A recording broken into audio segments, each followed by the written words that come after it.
Hello मेरे 8th class के बच्चों। आज हम करेंगे 8th जो चैप्टर है आपका, उसकी फुल रिवीजन करेंगे और उसके कैसे नोट्स बनाएं वो आपके साथ डिस्कस करूंगा मैं पूरा। तो आज मैं पार्क में बैठ के पढ़ा रहा हूं आपको, घर से बाहर हूं। तो पढ़ना जरूर है आप बच्चों ने, जैसे मैं आपके लिए इतनी कोशिश करता हूं आप भी कोशिश करो। तो आज जो 8th चैप्टर है सेल वाला, self structure and its function, उसके जो हम कैसे नोट्स बनाएंगे, कैसे रिवीजन करें, जब पेपर आ जाते हैं फाइनल पेपर तो कैसे रिवीजन करें उसके बारे में डिस्कस करेंगे। तो सबसे बड़ी बात वही है कि हम पहले कीवर्ड्स को देखेंगे, फिर उसके बाद हम देखेंगे कि व्हाट यू हैव लर्न, आपने क्या क्या सीखा है इस चैप्टर में। अगर आप इस चैप्टर की एक भी वीडियो नहीं देखी है आपने तो प्लीज देख लो, क्योंकि आपको काफी चीजें जो अभी मैं बोलने वाला हूँ वो आपको शायद ना समझ में हो तो वो आपको समझ में आ जाएंगी। अगर नहीं देखनी है फिर भी इस वीडियो को पूरा फुल देख लो, आपको लगभग सब समझ में आ ही जाएगा। तो ज़्यादा टाइम वेस्ट ना करते हुए तो स्टार्ट करेंगे हम कीवर्ड्स में। लेकिन एक बात कहनी चाहता हूँ, कई बच्चों की प्रॉब्लम थी कि हम नोट्स कैसे बनाएं, नोट्स कैसे प्रिपेयर करें। मैं आपको फिर बोल रहा हूँ कि नोट्स प्रिपेयर करने की ज़रूरत नहीं है। आप इन कीवर्ड्स को और ये बुक का जो पेज है इसको अच्छे तरीके से रीड कर लो, आपको सही तरीके से समझ आ जाएगा। तो आपको ज़्यादा कॉपी जो है वो लिखने की ज़रूरत नहीं पड़ेगी। इंपॉर्टेंट चीज़ें हैं उसको मार्क करते रहो एनसीईआरटी बुक पे ही। तो जो फर्स्ट है हमारा कीवर्ड सेल है। तो सेल क्या होता है आपको पता ही है कि ये जो सेल है हमारी फंक्शनल यूनिट होती है, फंक्शनल एंड स्ट्रक्चरल यूनिट होती है। जैसे मान लो घर है हमारा, घर ईंटों के बिना नहीं बनता, ब्रिक्स के बिना नहीं बनता। जैसे घर की जो ईंटें होती हैं एक एक ईंट को चुन करके हम क्या बनाते हैं, पूरा घर खड़ा कर लेते हैं। वैसे ही जो सेल होता है हमारा स्ट्रक्चरल और फंक्शनल यूनिट होता है, वो छोटी छोटी जो यूनिट होती है जिससे हम हमारी बॉडी क्या होती है फॉर्म्ड होती है, पूरी की पूरी बन जाती है। ठीक है, अब आ गया सेल मेम्ब्रेन। अब आपको मैंने ये भी बताया था कि जो सेल होता है सेल के अंदर बहुत सारे और ऑर्गेनलीज होती हैं, साइटोप्लाज्म होता है, न्यूक्लियस भी होता है और इनको कवर करने वाला सेल मेम्ब्रेन होती है। पूरे सेल को कौन कवर करता है? Cell membrane. ठीक है, तो ये आपको मैंने बताया हुआ। सेल वॉल क्या होती है प्लांट्स में, देखो यहाँ पे मैं आपको पिक्चर दिखा देता हूँ। ये जो है सेल मेम्ब्रेन है, ये पूरा सेल है, सेल को कवर कौन कर रहा है? सेल मेम्ब्रेन कवर कर रहा है। तो एक होती है सेल वॉल, एक सेल वॉल होती है, ये आपको प्लांट्स में मिलेगी। तो प्लांट्स में आपको सेल मेम्ब्रेन भी मिलेगा और सेल वॉल भी आपको दिखाई देगा। तो सेल वॉल क्या करता है? सेल मेम्ब्रेन को प्रोटेक्ट करता है प्लांट्स में, और सेल मेम्ब्रेन क्या करती है? वो सेल मेम्ब्रेन पूरे सेल को प्रोटेक्ट करती है। ठीक है, सेल वॉल सेल मेम्ब्रेन हमें एनिमल्स में मिलेगी सिर्फ, और सेल वॉल और सेल मेम्ब्रेन हमें प्लांट सेल में मिलती है। ठीक है, ये आपने ध्यान रखना है। क्लोरोप्लास्ट क्या है? ये एक कलर पिगमेंट होता है जो पत्तों को, टहनियों को ग्रीन कलर देता है। ठीक है, क्लोरोप्लास्ट। ये भी मैंने आपको करवाया था इधर आई थिंक, या ये देखो ये यहाँ पे लिखा हुआ है क्लोरोप्लास्ट, ये ग्रीन कलर देता है। ठीक है, हाँ। और क्रोमोजोम लिखा है, क्रोमोजोम लिखा हुआ है। तो क्रोमोजोम क्या होता है? इसमें जेनेटिक मटेरियल पूरा होता है, मतलब जो आपके पेरेंट्स से जो आता है जेनेटिक मटेरियल वो क्रोमोजोम में पूरा मतलब इनक्लोज्ड होता है। ये क्रोमोजोम आपको आपकी जो बनतर है, आपकी जो ट्रेट्स होते हैं उसके बारे में निर्धारित करता है ये। तो ये है क्रोमोजोम, यहाँ पे बनाया होगा देखो ये न्यूक्लियस है, न्यूक्लियस के अंदर क्या होता है? क्रोमोजोम होता है। ठीक है, तो जेनेटिक मटेरियल होता है पूरा। हमें लगा साइटोप्लाज्म, ये भी आपको करवाया था कि सेल के अंदर एक फ्लूइड लाइक स्ट्रक्चर होती है, फ्लूइड होता है पूरा। जो ये ऑरेंज कलर का है इसको साइटोप्लाज्म बोलेंगे। देखो साइटोप्लाज्म इन्होंने मार्क किया हुआ है। प्लांट सेल में भी होता है साइटोप्लाज्म, लेकिन कम होता है। जैसे ये वैक्यूल होता है, पूरी जगह घेर लेता है। यहाँ पे वैक्यूल, एनिमल सेल में वैक्यूल क्या होता है? छोटे होते हैं। ठीक है, अब आ गया यूकैरियोट्स। यूकैरियोट्स और एक लिखा होगा यहाँ पे प्रोकैरियोट्स। यहाँ देखो ये प्रोकैरियोट्स लिखा है और यहाँ पे यूकैरियोट्स लिखा है, दोनों का एक बार में ही मतलब समझेंगे। इस पेज में लिखा हुआ देखो, मैंने आपको करवाया था उस दिन, प्रोकैरियोट और यूकैरियोट में क्या डिफरेंस होता है। जो विदाउट न्यूक्लियर मेम्ब्रेन होते हैं, ठीक है, जिनके अंदर न्यूक्लियस होता है और न्यूक्लियस के ऊपर न्यूक्लियर मेम्ब्रेन नहीं होती, मतलब ये है कि न्यूक्लियर मेम्ब्रेन नहीं होगी, उसको हम प्रोकैरियोट्स बोलेंगे। जिस सेल के अंदर न्यूक्लियस होता है और न्यूक्लियस के ऊपर क्या होती है?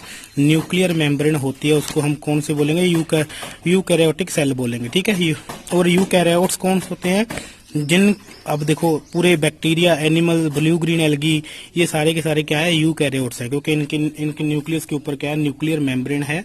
और जो बैक्टीरिया होते हैं, जैसे यहाँ पे लिखा हुआ है बैक्टीरिया, लिखा है बैक्टीरिया। ये देखो मैंने यहाँ पे गलत बोल दिया आपको। जैसे सारे के साथ ये बैक्टीरिया और ब्लू ग्रीन एल्गी क्या होती है? ये सारे प्रोकैरियोट्स होते हैं। इनके अंदर जो न्यूक्लियस होता है उसके ऊपर न्यूक्लियर मेम्ब्रेन नहीं होती, ठीक है। यूकैरियोट्स जितने भी एनिमल आपको दिख रहे हैं, जो एनिमल्स होते हैं जो यूकैरियोट्स होते हैं उनके जिसके अंदर न्यूक्लियस और न्यूक्लियस के ऊपर न्यूक्लियर मेम्ब्रेन होगी वो सारे यूकैरियोट्स होंगे। जैसे हम हो गए, एनिमल हो गए, ह्यूमन बीइंग्स हो गए, डॉग, एलिफेंट, ये सब हो गए, ठीक है। बैक्टीरिया और ब्लू ग्रीन एल्गी क्या होते हैं, प्रोकैरियोट होते हैं, सिंगल सेल होते हैं और इसके न्यूक्लियस के ऊपर न्यूक्लियर मेम्ब्रेन नहीं होती, ठीक है। ये हो गया। अब जीन्स क्या होते हैं, जीन्स वही है जो आपके पेरेंट्स से आते हैं, ठीक है, जिसके कारण आप जो आपकी पूरी फुल जो स्ट्रक्चर है फिनोटिपिक और जीनोटिपिक आपकी बन के रेडी हो जाती है, ठीक है। मल्टी सेलुलर क्या होते हैं, मल्टी सेलुलर देखो एक सेल से बनने वाले ऑर्गेनिज्म यूनिसेलुलर होते हैं। मल्टी सेलुलर क्या होते हैं, जो बहुत सारे सेल से बन के तैयार होते हैं, ठीक है, उनको मल्टी सेलुलर ऑर्गेनिज्म कहा जाता है। मल्टी सेलुलर ऑर्गेनिज्म में एग्जाम्पल कौन सी है, जैसे हम है। अब न्यूक्लियर मेम्ब्रेन क्या है, न्यूक्लियर मेम्ब्रेन आपको मैंने बताया सेल के अंदर क्या होता है, न्यूक्लियस होता है। अब न्यूक्लियस यहाँ पे देखो, ये जो न्यूक्लियस हो गया, न्यूक्लियस के ऊपर क्या है, न्यूक्लियर मेम्ब्रेन है, ठीक है। तो ये न्यूक्लियर मेम्ब्रेन की बात कर रहे हैं। न्यूक्लियोलस क्या है, न्यूक्लियोलस क्या होता है, देखो ये पूरे के पूरे को न्यूक्लियस कहा जाता है और इसके अंदर एक डार्क सी, मतलब पूरे के पूरे जो इसके अंदर वाला मटेरियल उसको न्यूक्लियोलस कहते हैं, ठीक है। ये आपको ज्यादा बड़ी बात नहीं है, मतलब इसमें डीप नहीं जाना आपने, अभी आपको आगे करवा दूंगा पूरा। अब न्यूक्लियस क्या है, ये जिसके अंदर जेनेटिक मटेरियल स्टोर होता है, इसको न्यूक्लियस कहते हैं। ये आपको मार्क किया हुआ है यहाँ पे। अब ऑर्गन क्या है, ऑर्गन कैसे होते हैं, देखो ऑर्गन क्या होता है, जैसे हार्ट हो गया, किडनी हो गई, लंग्स हो गए, फेफड़े जो भी है, तो ये कहाँ कैसे बनते हैं, ये सेल जब आपस में ग्रुप में आते हैं, जब सेल बहुत सारे सेल इकट्ठे होते हैं तो एक टिश्यू बनता है, जब टिश्यू इकट्ठे होते हैं तो ऑर्गन, एक स्पेसिफिक ऑर्गन बनता है, ठीक है जी। ऑर्गन की बात हो रही है। ऑर्गेनलीज, अब सेल के अंदर क्या होता है, सेल, ये सेल है पूरा सेल, सेल के अंदर क्या होता है, वैक्यूल होता है, माइटोकॉन्ड्रिया होता है, गोल्गी ऑपरेटस होता है, न्यूक्लियस होता है, एंडोप्लाज्मिक रेटिकुलम होता है, बहुत सारे और भी बहुत सारी हैं, सारी जो चीजें होती हैं, जो बहुत सारे और भी कंपोनेंट्स होते हैं सेल के अंदर, उनको ऑर्गेनलीज कहते हैं। इनका भी एक अपना अपना स्पेसिफिक काम होता है। प्लाज्मा मेम्ब्रेन किसको बोलते हैं, देखो ये सेल मेम्ब्रेन है, सेल मेम्ब्रेन को ही प्लाज्मा मेम्ब्रेन कहेंगे।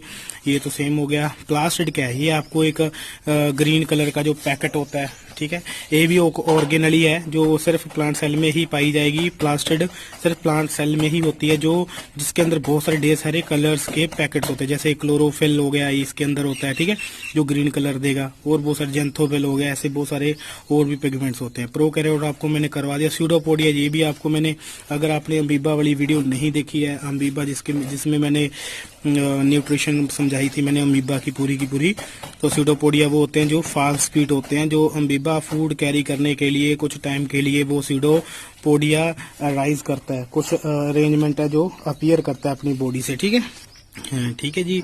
और ये स्यूडोपोडिया क्या काम करते हैं, बस ये टेम्परेरी होते हैं, ठीक है, कहीं से भी राइज हो सकते हैं। अगर आपको स्यूडोपोडिया के बारे में अच्छे तरीके से देखना है तो अमीबा वाली जो वीडियो है मेरी, न्यूट्रिशन एंड अमीबा, वो आप ओपन करके देख सकते हो, 5-10 मिनट की वीडियो है, आपको समझ में आ जाएगा। टिश्यू, अब टिश्यू क्या है, देखो जब सेल है, सेल जब एक साथ में इकट्ठे होंगे, एक ग्रुप बनाएंगे, वो टिश्यू बनेगा, फिर टिश्यू आपस में इकट्ठे होंगे तो ऑर्गन बनेगा। तो सेल के बाद वाली जो आती है अरेंजमेंट, वो क्या है, टिश्यू की होती है। यूनिसेलुलर जो एक सेल से बने होते हैं, ठीक है। वैक्यूल क्या होता है, ये खाली स्पेस होती है, जो खाली स्पेस है ये आपको दिख रहा है, इनको हम क्या बोलेंगे, वैक्यूल। प्लांट सेल में वैक्यूल बड़ा होता है, एनिमल सेल में वैक्यूल छोटा होता है। व्हाइट ब्लड सेल क्या होते हैं, WBC होते हैं, ये फाइट करते हैं। मान लो कोई बाहर से कोई माइक्रो ऑर्गेनिज्म आ गया आपकी बॉडी के अंदर, तो व्हाइट ब्लड सेल क्या करते हैं, उस माइक्रो ऑर्गेनिज्म को किल करने में हेल्प करते हैं। ये आपके सिपाही हैं, सैनिक आपकी बॉडी के अंदर, ठीक है, बहुत सारी बीमारियों से लड़ने में काम आते हैं। चलो आपने क्या क्या देखा, देखो सारे organisms made of smaller parts called organs. देखो ये जो सारे ऑर्गन्स होते हैं, ऑर्गेनिजम्स होते हैं, सॉरी, वो बने होते हैं, छोटे छोटे ऑर्गन्स होते हैं जो उनसे बने होते हैं, ठीक है। अब ऑर्गन्स होंगे तो पूरी बॉडी अरेंजमेंट होगी, पूरी बॉडी अच्छे तरीके से सुइटेबल तरीके से अरेंजमेंट में आती है। तो ऑर्गन्स, अब ऑर्गन कहाँ से बने हैं, वो सेल से बने हैं, ठीक है, ये भी आप ध्यान में रखना।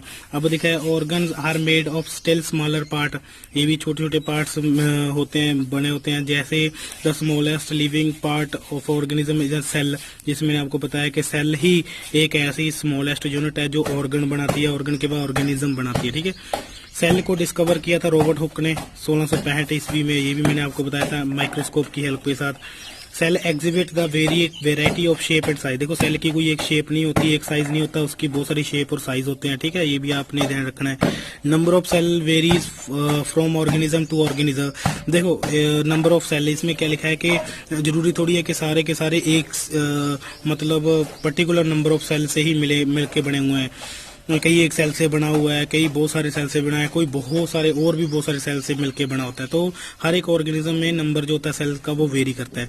सम cell are big enough to be seen with the unaided eye, hence eg for example. जैसे देखो ये एक एग होता है, जो मुर्गी का एग होता है, ये भी एक सेल होता है, ठीक है, सिंगल सेल का बना होता है। ये भी आप विदाउट मतलब माइक्रोस्कोप की हेल्प से देख सकते हो। तो ऐसे कई सारे सेल होते हैं जो बड़े होते हैं, जो उसको आप देख सकते हो। ये लिखा हुआ है, जैसे हैंस एग लिखा हुआ है। Some organism are single celled, कुछ ऑर्गेनिज्म जो सिंगल सेल होते हैं उनको हम क्या बोलेंगे, यूनिसेलर बोलेंगे। While other large number of cell, और कई बहुत सारे सेल से बड़े होते हैं उनको हम मल्टी सेलर बोलेंगे, ठीक है जी। आगे इसी तरह से ये सारा का सारा लिखा हुआ है, तो एक एक लाइन को हम पढ़ते रहेंगे। अब आगे लिख रहे हैं कि सेल के 3 मेन पार्ट होते हैं। सेल मेम्ब्रेन, ये भी आपको पता, साइटोप्लाज्म होता है, और जिसके अंदर बहुत सारी ऑर्गेनेल्स होती हैं, और न्यूक्लियस होता है, ठीक है। तो ये जो आपके 3 पार्ट्स है, ये आपको मैंने करवाए हुए, देख लेना आप एक बार से फिर स्ट्रक्चर में। अगर किसी बच्चे को समझ में नहीं आ रहा तो वीडियोस, जितनी वीडियो है इस चैप्टर की वो सारी की सारी देख लो। Nucleus is separated from the cytoplasm by the nuclear membrane. देखो अब जो साइटोप्लाज्म से न्यूक्लियस निकालना है वो भी अलग हो सकता है, क्योंकि न्यूक्लियस क्या है, न्यूक्लियर मेम्ब्रेन के साथ क्या होता है, वो कोटेड हुआ होता है, ठीक है। अब जिसके पास न्यूक्लियर मेम्ब्रेन होती है, जिसका जो न्यूक्लियस होता है वो न्यूक्लियर मेम्ब्रेन के साथ कोटेड हुआ है, उसको हम यूकैरियोट्स बोलते हैं। ये भी आपको मैंने करवाया है। Cell without well organized nucleus, जिसके पास वेल ऑर्गेनाइज्ड न्यूक्लियस नहीं होता, वो प्रोकैरियोट्स कहे जाते हैं। देखो ये भी वही बात हो गई, जिसके पास न्यूक्लियस नहीं है उसको प्रोकैरियोट्स बोलेंगे, जिसके पास न्यूक्लियस है उसको हम यूकैरियोट्स बोलते हैं। Plant cell differ from animal cell having additional layer, cell membrane and cell wall. अब देखो यहाँ पे लिखा हुआ है कि जो प्लांट्स के पास जो प्लांट्स का सेल होता है वो एनिमल सेल से थोड़ा सा डिफर करता है। कैसे? क्योंकि इसके पास जो प्लांट सेल के पास क्या होती है, सेल वॉल होती है, और एनिमल सेल के पास सेल वॉल नहीं होती। अब दूसरी बात हो रही है कि प्लांट सेल के पास एक कलर्ड बॉडी होती है जिसको प्लास्टिड बोलते हैं, एनिमल सेल के पास नहीं होती, ठीक है। Green plastid contain chlorophyll called chloroplast. अब क्लोरोप्लास्ट के पास क्या होता है, क्लोरोफिल, जो ग्रीन कलर देता है। Plant cell have a big central vacuole. देखो प्लांट सेल के पास एक बड़ा वैक्यूल होता है, यहाँ पे दिखाया गया है, बड़ा वैक्यूल, खाली स्पेस जो होती है। एनिमल सेल के पास छोटी छोटी स्पेस होती है। यही था इस चैप्टर में, और कुछ नहीं है। अब आगे आप खुद ये जो आपकी जो है अपने एक्सरसाइज वाले क्वेश्चंस है जी, एक एक्स्ट्रा वीडियो बनाऊंगा इसके ऊपर, आपको सब समझ में आ जाएगा। ये वीडियो बनाने का यही मकसद था, क्योंकि कई बच्चे बोल रहे थे कि हमें समझ में नहीं आ रहा, हम कैसे पढ़ें। वो आपको एक मैं तरीका बता रहा हूँ इस वीडियो के जरिए कि आपने कैसे पढ़ना है, एनसीईआरटी बुक को कैसे फॉलो करना है। ऐसे आप कीवर्ड्स और जो ये लिखा हुआ है एडिशनल पार्ट लिखा हुआ, इसको रीड करो जब आपको पूरा चैप्टर समझ में आ जाए। जब आप इसको रीड करोगे तो आपको एक तो है कि पूरे फुल चैप्टर की रिवीजन अच्छे तरीके से हो जाएगी, और जब आप एक्सरसाइज वाले क्वेश्चन लगाओगे, कभी भी बैठ के करोगे, तब आपको ये सारे क्वेश्चन आने लग जाएंगे, ठीक है बेटा। अभी के लिए बस इतना ही, नेक्स्ट वीडियो में मिलूंगा। Thank you so much. मैं आपका प्रिंस सिंगला, होस्ट एंड दोस्त। Bye bye.